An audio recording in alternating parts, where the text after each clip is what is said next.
We're wrapping up the week with a conversation on the week that was. Joining us this morning in our youth perspective conversation is Njeri Kahiga, a national youth leader. She's here again with us this morning. It's been a minute since you've been, but we're glad that you're back today. Thank you. Karibu sana and good morning. Good morning.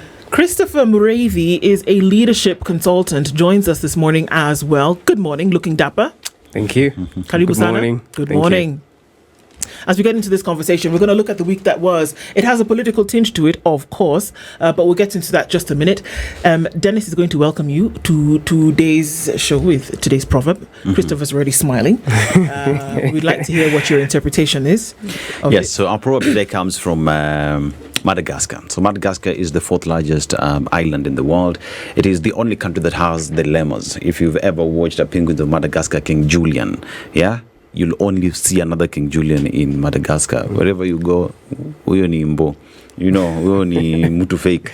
But then again, it is also the country that is considered to be the vanilla land. So the largest percentage of vanilla that is consumed in the world comes from Madagascar. Beautiful country to be in. But let's go to the proverb, right?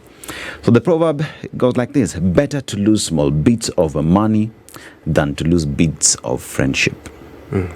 How would you interpret that? Ladies, go first. You said it's better to lose?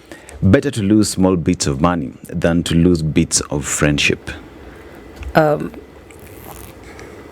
I would interpret that to the person is trying to mean that the value of money and the value of friendship. Money is something that you can lose and get tomorrow, but by the virtue of friendship involves a human being, you're not sure if you lose this person, you can get them back depending on both personalities and both instances that led to you people losing each other.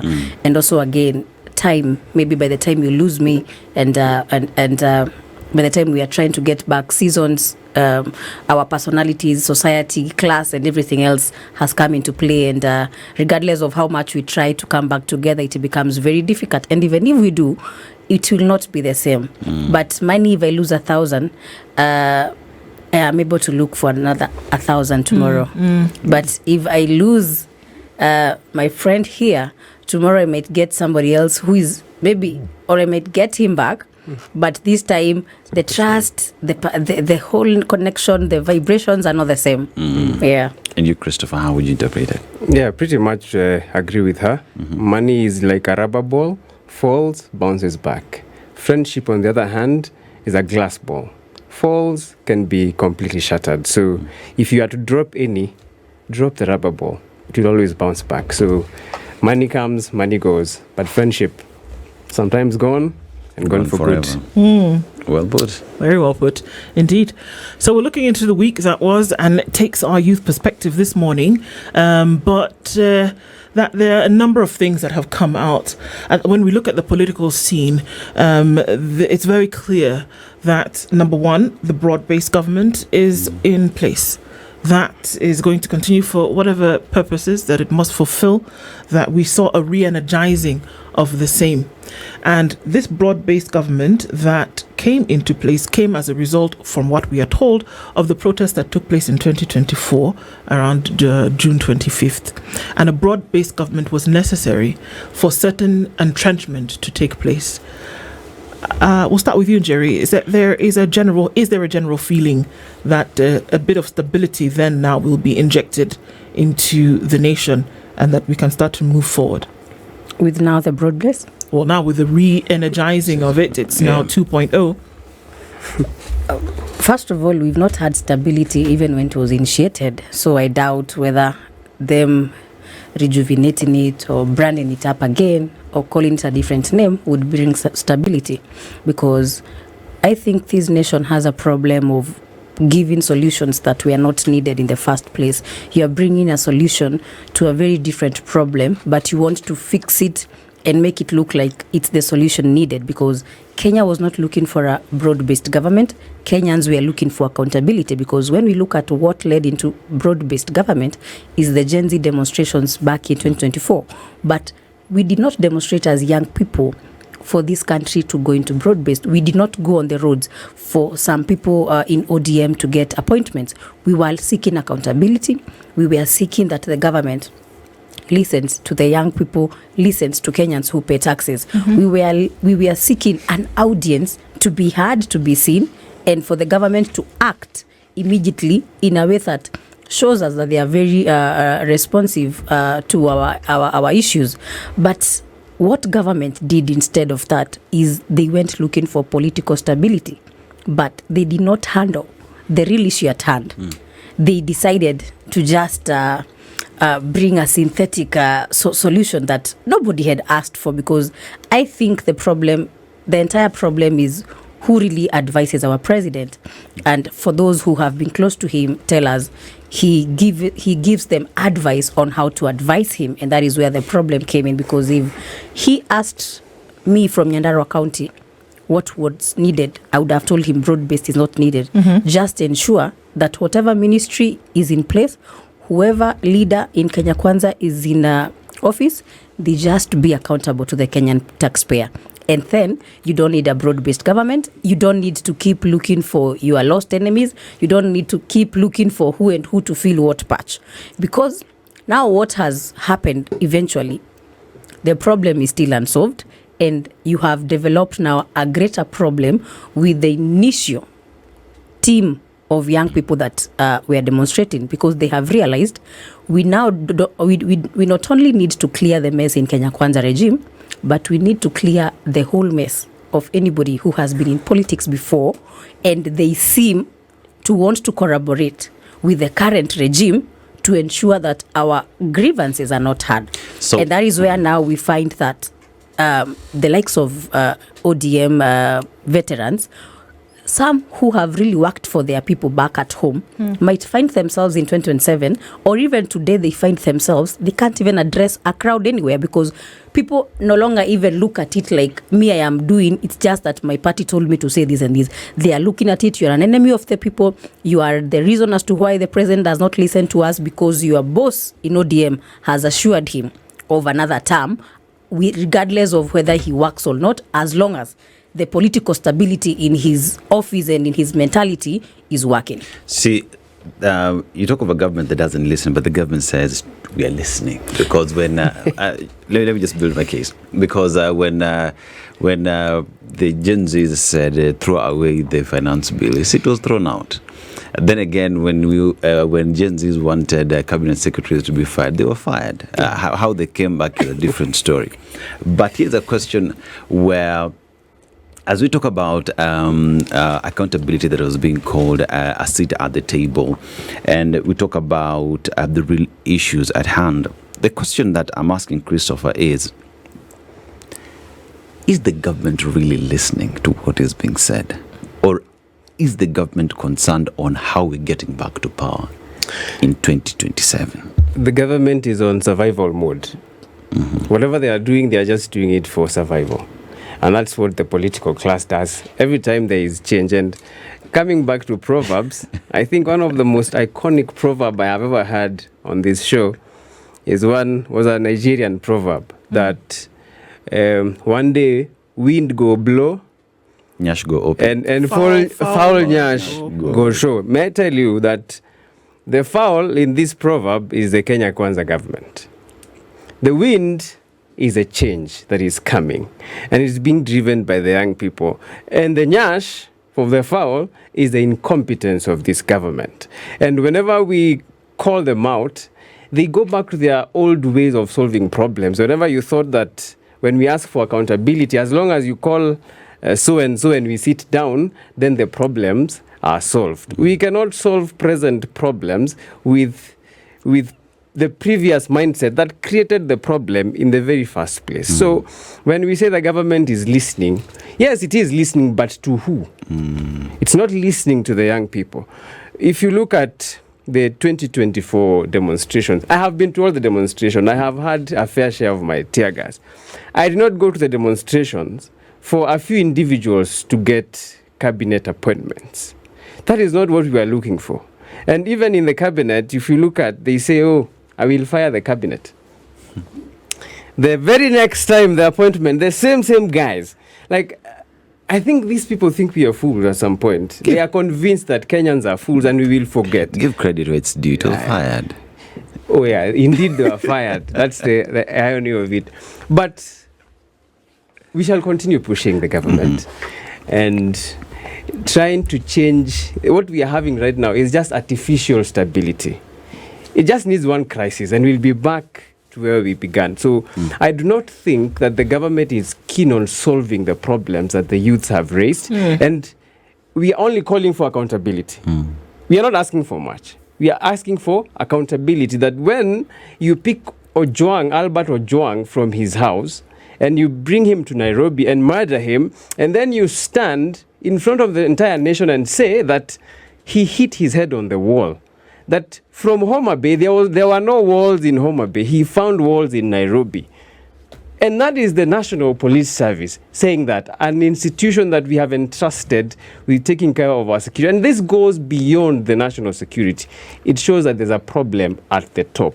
What does accountability look like, Njeri? How would you know these things that Mureithi is saying, that, we want the government to be accountable, we need it to look a certain way, we need leadership to thrive and shine?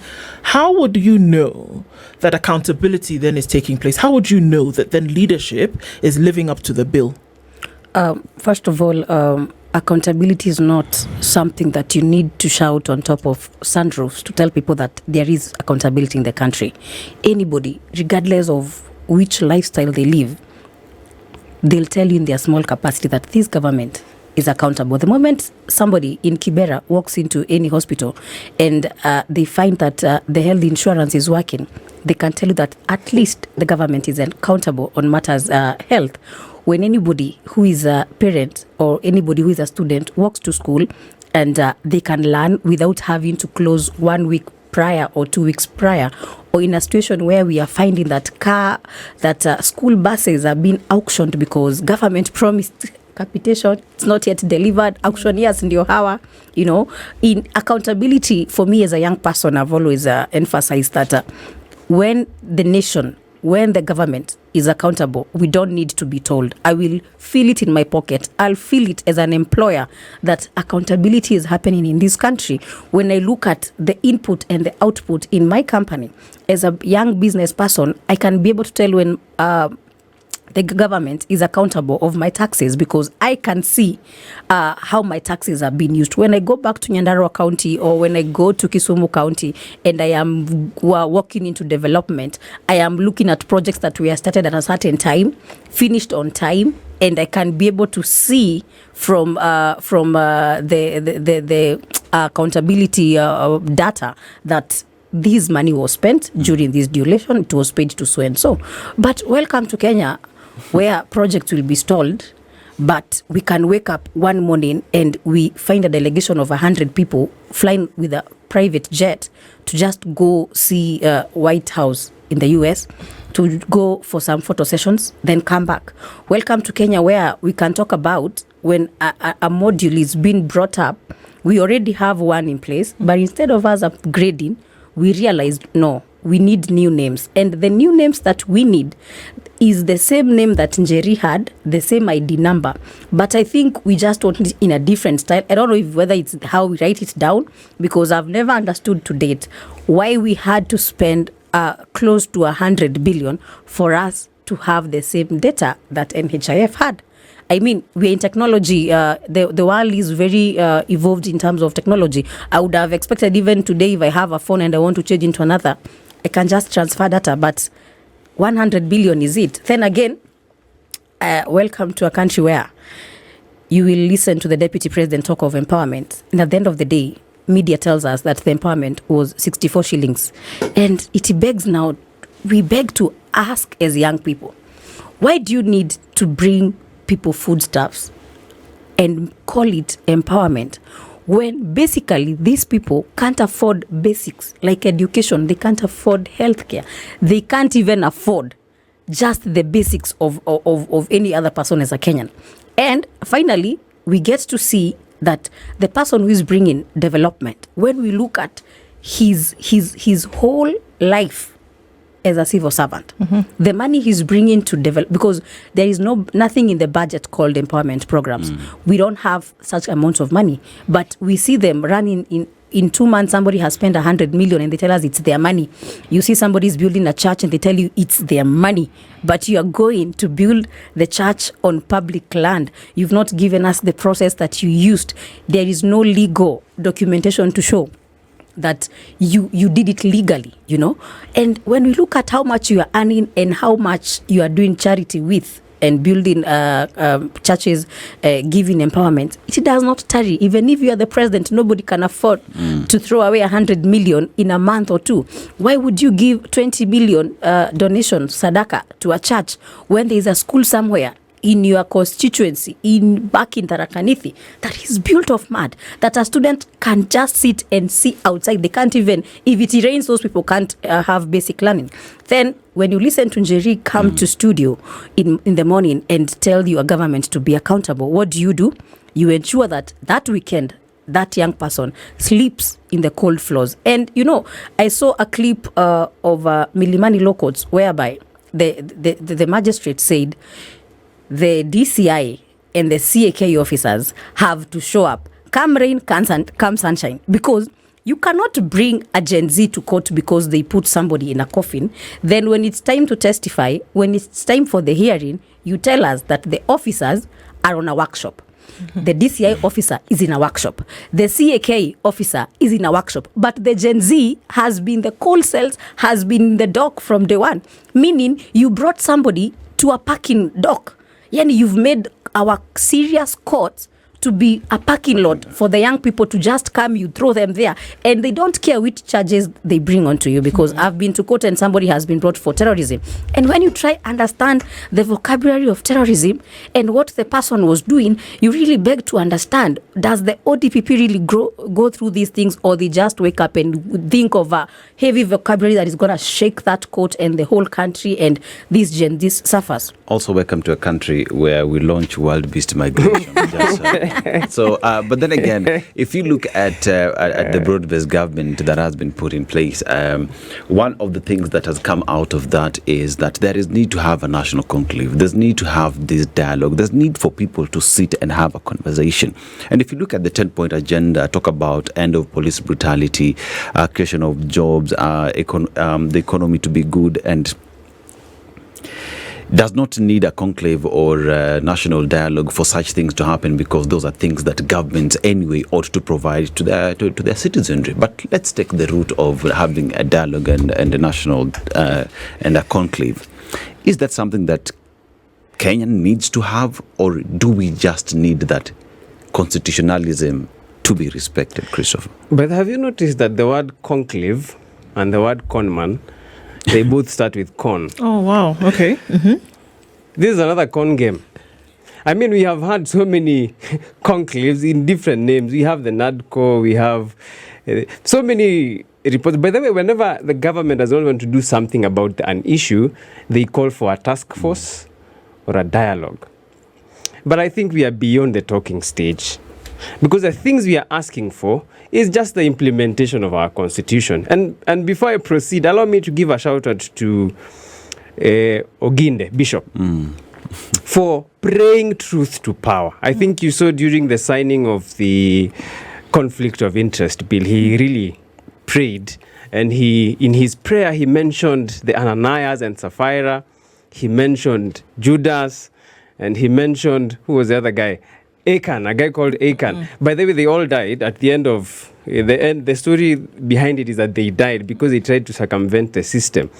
And I was so happy because he was addressing the right audience. The Ananias and Sapphiras, the Judases, they were in the room. And that's why if you looked at the end of the prayer, the amen was subdued. As a matter of fact, amen means let it be so. Yes. He just fell short of saying, whoever circumvents this law, may he drop dead. And that can explain why the amen was subdued. So shout out to him for being bold enough to offer that prayer. But beyond prayers and dialogue, what we need now is action. For example, during 24 demonstration, after the demonstrations, the president promised, I am going to reduce the number of advisors by 50%. Then there were 7. Today, there are 21.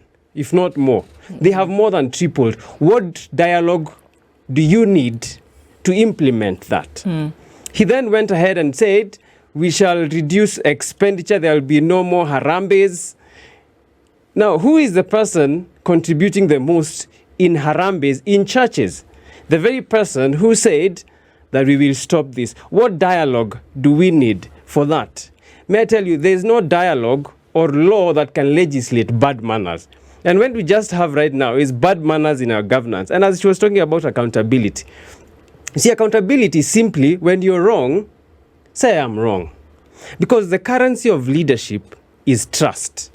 People will only follow you to the extent that they trust you. The day that you lose the trust with the people is the day that they stop following you. And often I have said that he who thinketh that he leadeth, yet no one followeth, is simply taking a walk. You are a hiker, not a leader. And right now, these guys are just hiking by themselves in a name called broadbased. But the people are not with them. They might find their way to the summit, though. And I think that's a question that I want to come back and ask. That summit will be Sugoi. And the question has been, or rather the statement has been, you've said it this morning, Christopher, we're not interested in the conversation. Certain things that could have been done without us coming together. You don't have to form a convention. You don't have to get people, holed up in hotels for days to have a conversation around this, because that's the imagination in our heads, right? Njeri says, you don't have to stand on top of vehicles for us to know that you're accountable. We'll see the thing being done. Well, okay. If there's nothing tangible that you can do now, the questions around, number one, voter education, and then actually going and, if you don't have an ID, get it. If you don't have a voter's card, register for it. And then on the day itself, show up and vote. Those are questions that we're asking. No, we don't seem to be having that conversation in terms of what's happening to ensure that people actually are understanding of what it takes to vote in an election. To vote for 6, from MCA all the way to president. Are people right now beyond this, what we are saying, we don't want a conclave, we don't want this, we want accountability, we want responsibility, we want an end to corruption? Have people thought about what happens at the ballot come the next general election? Njeri? First of all, in terms of the conclave conversation, I was to say that like any layman's language, when I go to Mashinani and I ask them, me being a very vocal young person, when government wants to do such conversations, they ensure that they first call the very vocal people. And I ask people from my county and people from the people that I stand up for, the young people, what would happen if I was to sit in those tables? And they tell me, for one, you would not really be at the table with factual information, because the people, the Gen Z who were murdered, are the only ones who can tell us stories of how it was done, when, and by who. So the conversation we are going to have is from second, third parties, fourth parties, 10th parties, The people that would have that conversation better are the victims that and death tells no stories, So I think the government needs to understand that the situation that they are calling conclave is with the wrong people. Because how does a kid less than 13 years who was just watching TV at their home, I go as Njeri Kahiga to sit at the table and engage on how a repeat of the same can't happen without me giving the facts that led to such things, And then when we talk about 2027, one thing I'm happy about right now is that the parents or the age group of millennials and above have felt the need that they must engage the young people in this conversation of how do we do it in 2027. And every time when I go to Mashinani, they tell me that we, as the older people for a long time, have voted on the most popular person. Somebody wakes up and tells you, I'm a daughter of a single mother, I'm a son of a single mother, and we feel pity on them and give them votes. But you people as Gen Z have informed us and have given us civic education to understand that we need somebody who can read a finance bill. We need a young person, or we need anybody who can go to parliament and stand up for the Kenyan people.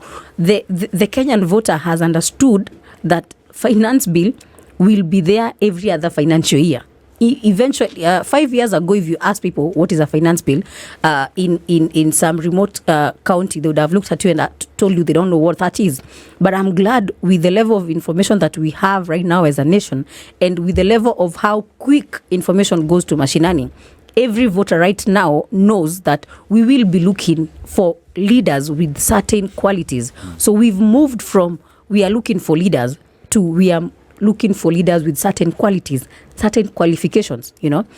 Some time back, you would have had a conversation about education qualifications with the voters, and they would have told you that even a class 2 dropout can advise you, and they can give you better moral advice or better economic advice because they have run businesses and they are now multi-billion people. But then again, they have understood that sadly, the practicality of that in parliament does not work like that. Parliament is not like a shop where you give me money, I give you some sugar or some rice.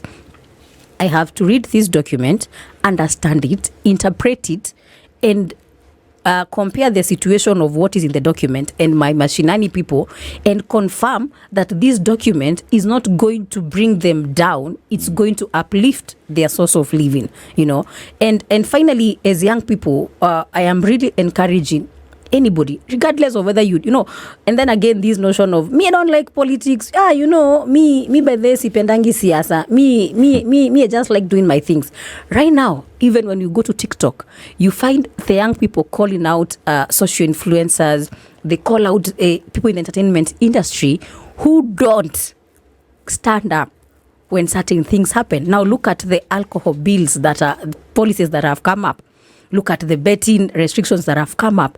Those things directly affect the social influencers. And these are the same people for like 5-10 years ago used to tell us, me, whatever government is there, me, I'm okay. You know, mi nafaa kuwa katikati juu ya job yangu. Now, your job yako has been compromised because of the political space that is there. So we are now in a country where everybody feels they want to get involved. Because if you don't get involved, because your industry is not affected today, tomorrow you will wake up and you'll be like, oh, we can no longer have brand ambassador jobs because bettings are no longer being done on media. So we can no longer have these because somebody has felt that we need to change the age of alcohol consumption. And sometimes I think we have a government that creates a problem, then solves it after like a week or after a month or after like 3 months to simply say we are working. And even if they solve it, they forget that the negativity that it cost within those 2, 4, 5 months can never be repaid. Because imagine of a university student who dropped immediately the school fees skyrocketed. That person probably saizi ashanufungua kibanda mahali, ashanunua trolley ya kuuza mayai. Then 6 months later, you now saying, oh, as government, we've listened, and by the way, we've instructed the schools to use this kind of school amounts. This person already lost hope. Could be this person now no longer feels the need to go back to school, regardless of the fact whether you've changed it or not. The fact that you brought you brought the problem made this person feel they no longer need to be in school. So even backtracking and saying, okay, well, we can do something about it, are we still saying that that's wrong, Njeri? I'm not saying it's wrong. I'm simply saying morally, it's not something we can appreciate as young people, because make me understand why the reasoning, because no new employee has come to play. No new thing has come into play. The only thing is that we raised concerns, and you have now made it look like you've listened to the concerns, but we know deep down in your hearts, not that you've listened to concerns, it's a political strategy, because you've had people say that right now there's no money, but igava italeta pesa 2026 tutakuwa na do ndio tuwachague tena. So even Kenyans understand how politics is played, that government can milk dry mwananchi, then flood money close to elections to show mwananchi that, oh, our economy now is back to float. But that's not the situation. What they've done is they've just ensured that where they were milking dry, they will not milk this season, because they need you the next season to bring them back. And I want to tell government one thing.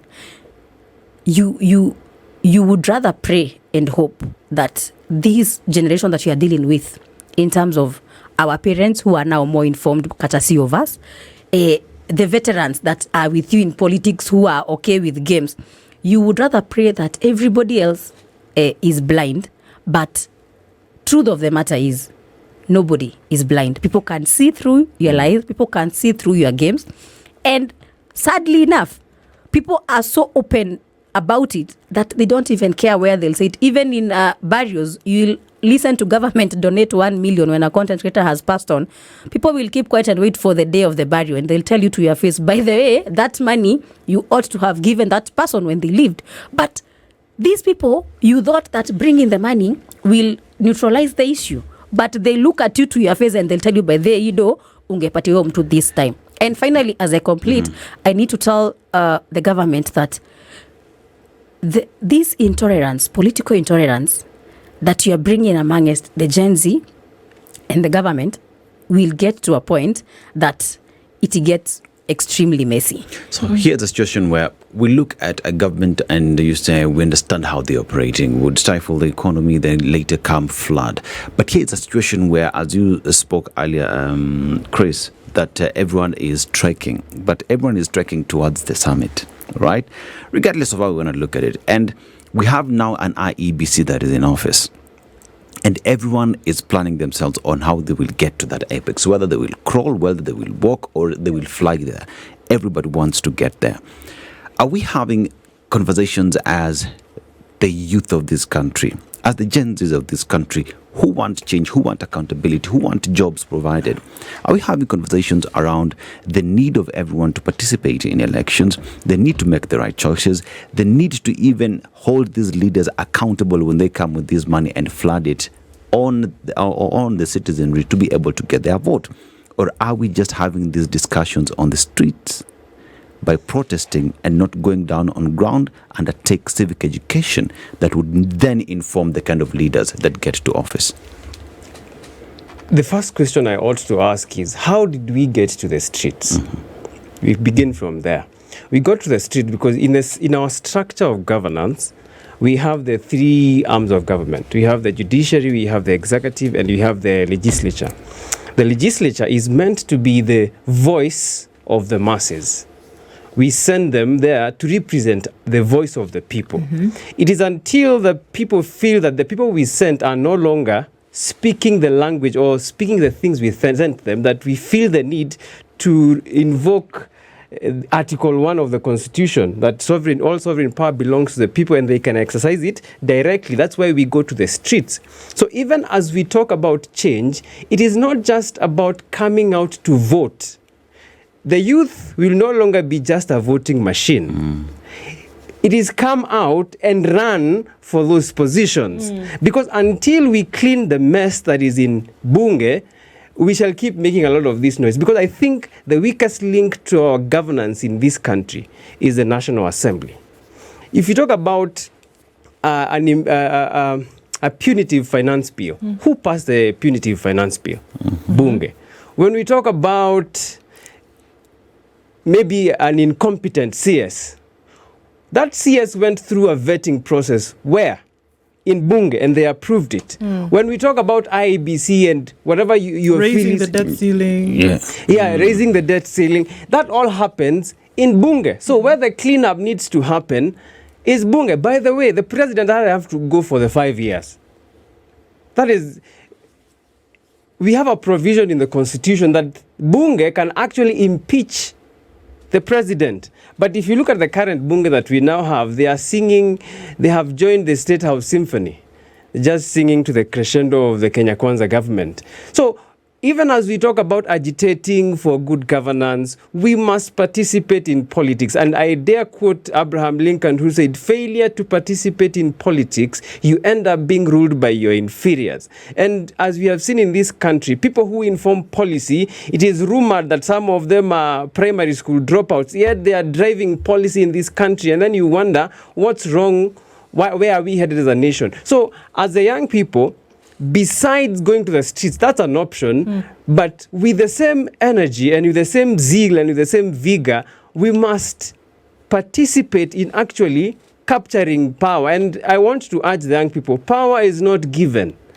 power is taken, the people who are already there don't want to relinquish those positions. We must take it by force through the ballot. So even as we come to these studios, we don't just come to make noise here. Some of us are very engaged in the grassroots. Some of us will be running for those positions because we believe we can do much better. Tell me about this grassroots engagement, because that seems to be where the rubber hits the road here. That how many people are informed about this, educated. The number of people that we've been told from former IEBCs who get onto a ballot paper, for example, are not even quite sure how to mark it, even if the thing is standing there. Marking a ballot, first of all. Talk less of then making a connection between how you see debt, for example, how you see debt in the country, and that how relates directly to the individual that you have voted to be in a particular place. Are we making the connection for people to understand that the decision you make at the ballot for your member of parliament, this person is going to sit in a plenary sometime in the future and make a decision about the debt that your country will take, which then has a forbearance on the taxes that you pay. Are we making that connection for people so that when I go to the ballot, as this young person that you're talking about is going to storm parliament, are they making that connection? Do we know? Are we training? Are we teaching? Are we learning? Are we understanding? Because I dare say that without that, even if you have Jesus Christ himself on the ballot, it won't make a difference. I think there are two great motivators for human beings. One is pleasure, the other is pain. And the pain that this government has meted on the people, they are feeling it at an individual level. You see, for a long time, the middle class has been accused of not participating in politics because somehow they did not feel the impact of the policies made by government. But right now, because of the payslip, I believe everyone is feeling the pain. And when the payslip, you have a payslip, has been milked dry, so much so that the milk is over, the water is over, now it's just blood that is remaining on the payslip. The money you used to send to your folks back in shags, you no longer have that luxury, that headroom to send the money. So they no longer receive the money they used to receive from you. So that pain is so much in this country that people don't need much more encouragement. They already feel the pain. And now the part that is remaining is to let them know that, you see, this pain you feel right now has been caused by certain policies that have been passed by the person you sent to parliament who chose not to listen to you, but decided rather to play to the tune of those who did not send them there.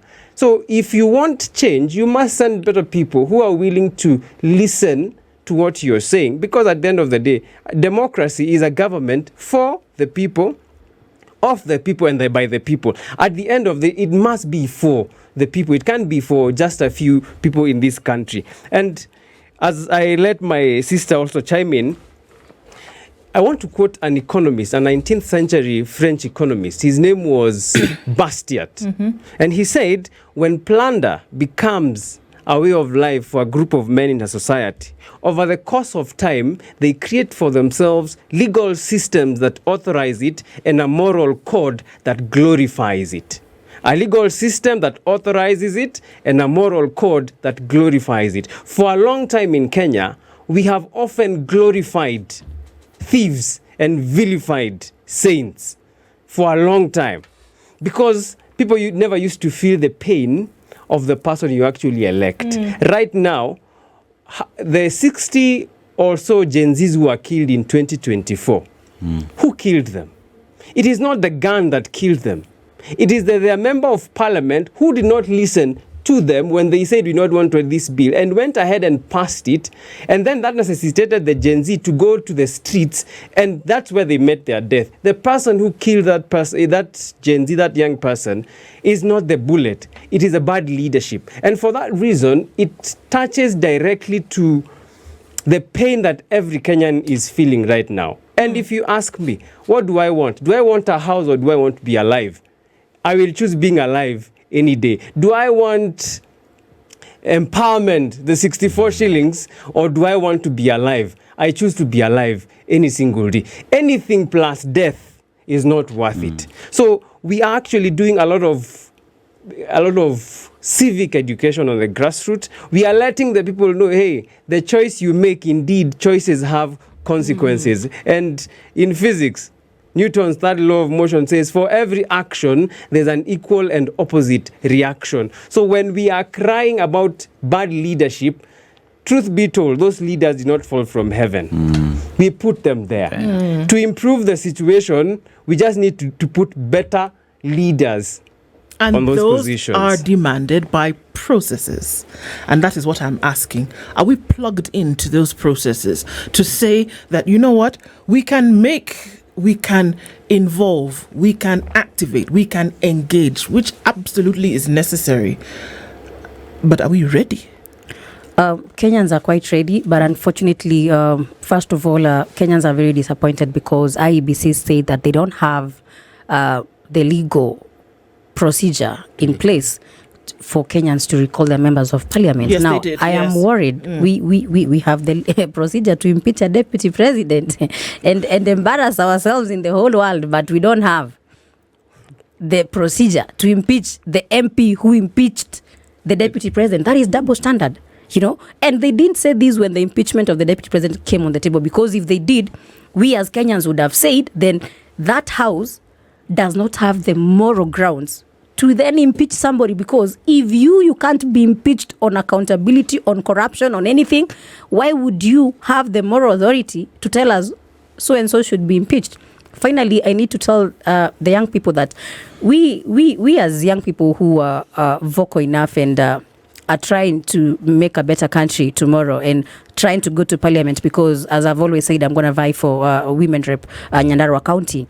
But I have a problem with a government that does not want to work and does not want Kenyans to be told what a working leader looks like. Because it's okay for the president to go to church in Kariobangi. It's okay for the president to go to church in AIC Machakos. But it is not okay for opposition to go into church in Nyandarua, in Nakuru, in Murang'a, in wherever they want to go to church. That we have gotten, the bar is too low politically that we go to churches and listen to pastors tell us that they've had to switch off their phones for the last 1 week from Monday, ever since they told their members that the committee agreed that certain visitors from a political affiliation can come to church. Now they have to switch off their phones because they'll be called day in, day out. I was in Nakuru when DCP members and our leaders were tear gassed. And do you know how sad it was to walk into church 9 a.m. and at the entrance of the church is a cruiser, Land Cruiser, with policemen, with those, those rungus, those helmets. I'm going to church, for God's sake. And now when the preacher preach and they say, guys, I'm reading from this and this book, but trust you me, tomorrow I'll be called to explain why I had to preach this particular book. So we have a problem of a government that does not want to work for Kenyans. And when people because a church is a place where people can be informed, where they can shape society. When the church, when opposition, when patriotic Kenyans want to shape the country, you deny them the democracy that is infringed in the constitution. Because why are you tear gassing Senator Metho and us when we go to Murang'a to tell people that Mahindi na Mbosho is not empowerment, but you want people in Kariobangi South to clap when you tell them you've brought them 64 shillings, That is double standards. Why are you tear gassing people who are standing on top of cars to say, this is not accountability, this is wrong, but you want to stand on vehicles and tell us that I've done this and this and that? So I want to tell government that no amount of intimidation is going to stop opposition, and especially me as a member of DCP. And no young person is going to leave those prisons and those cells that you take us every other weekend and come say 2 term. Sorry, they live and say that 1 term louder, because I've never understood, if I say this is pink and you say this is green, why are you mad that I said it's pink? If you think it's green, it's fine. It's okay. If I think it's pink, it's fine, I think this government needs to, maybe we can allow them, because if they have billions to do a church, we can allow them also pick some savings from their savings, as they tell us, and take themselves for a workshop. Then they can learn simple things like self-esteem. They can learn simple things like having the confidence that whatever they are saying is correct. Because if you have that confidence that whatever you're telling us is correct, why would you have a problem if I have a different opinion? And I think this government, me, if I had money, why not for the fact that I'm among the 3 million Kenyans who are young people who are unemployed, but from time to time government inatupeanga nini errands kidogo hapa maandamano 1 we become freedom fighters from time to time. we get part-time jobs sometimes. Why not for that fact? I would have walked into a bookshop, bought millions of constitutions and distributed to every government official, and especially the police, for them to read and reread what makes them have the power to carry that gun. Because if this constitution is what is allowing us, you as a president, have a convoy, have a security, have all the privileges, why don't you want to read that chapter that says Njeri has a right to demonstrate? Why do you want to read it like some sort of a newspaper where you want to read the juicy headlines, but the obituaries and where people are being auctioned, you say, apana hii sitasoma, you know? So we need the government to know that we as young people will keep saying things as they are. You can arrest people every other day, but truth of the matter is, it has gotten to a point that you even hear that the police force is in 2 categories. Wale wenye wanaona ni vizuri, na wale hawaoni ni vizuri. You know, it's sad that we are even talking about denying KDF food. You know, it has never been heard of. What do you mean? Unanyima mtu chakula, but you have money to buy red bottoms. You have money to tour around this country in choppers. What do you mean there is no money for school capitation, but you have money to fuel choppers, to Uber around guns and all those kind of things during maandamano for youths who are demonstrating somewhere in Mashinani to be fired up? So that is it, and I really appreciate the media for standing up. And you know, sometimes even you, the media, get caught up. Sometimes mnapata pia nyinyi mnazimiwa, but mjue mkizimua tutokea kwa barabara, wakituzima tunatokea kwa barabara. We are going to stand up for everybody, including the media, including the churches, including the Kenyan voter. And we as the young people are going to pray that every voter will give a chance to a sober leader, regardless of their age, regardless of their pockets. Njeri Kahiga is a national youth leader. Christopher Mureithi, leadership consultant, joined us also this morning to wrap up this week's The Situation Room with these conversations necessary for us to have, and look forward to talking with you again in the future. Asante Sana. At 10:02. Have a good weekend. This is The Situation Room, the only way to start your day.